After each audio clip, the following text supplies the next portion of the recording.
Ondan əvvəlin 7-ci bölümünə xoş gəldiniz. Bu nə mən çox kutubu burada. 1:15'də başlayıb 2'də bitəcək. 1:15'də başlayıb 2'də bitəcək. Bundan əvvəl 6-cı bölümümüz var.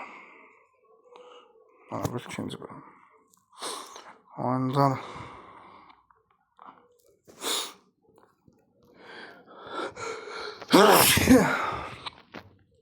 bütün oyunlarla bitdik. Evet, gecənin ikisində başlayıb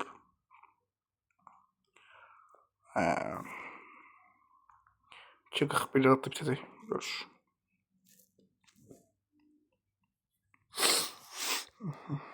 Normal eləyək. O bir oyundan əvvəl 7-ci bölümdəki 3-cü saat yazacağıq. 3:05'də.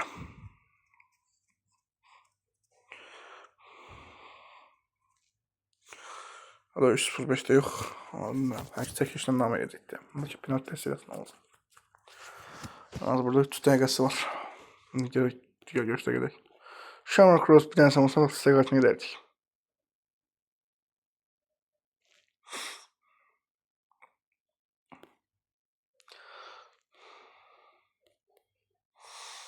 Hakim de sarını seven hakim. 4 tane sarını seven.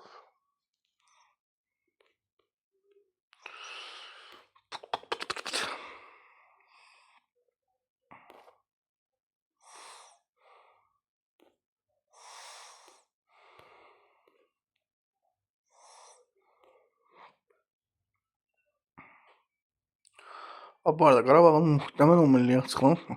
Bu sene çalışıyor. Qarabağ yarışmıyor. Yok öyle. En sabah çıxılacaq. O saat normallıqda bu saatlarda.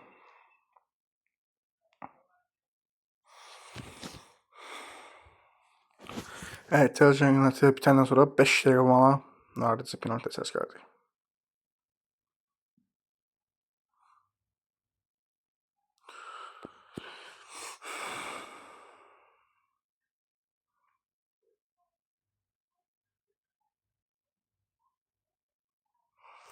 Daha 4 dəqiqə burada var.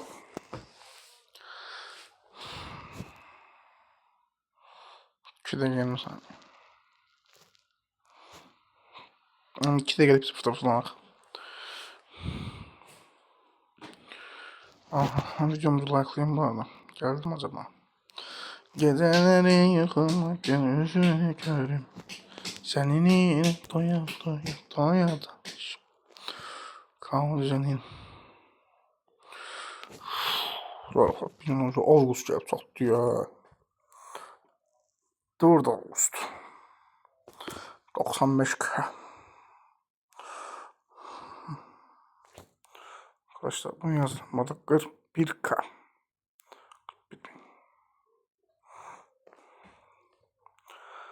Siz görürsünüz ki 80. Evet, ben dün burada da paylaşım yapmıştım. Ülke hallarında. Ülke hallarında Türkiye, Azerbaycan tarafı var. Evet. Serbiya 16.750 xal, 30-cu yer Rusiya 1332 xal. Bulgaristan 1962.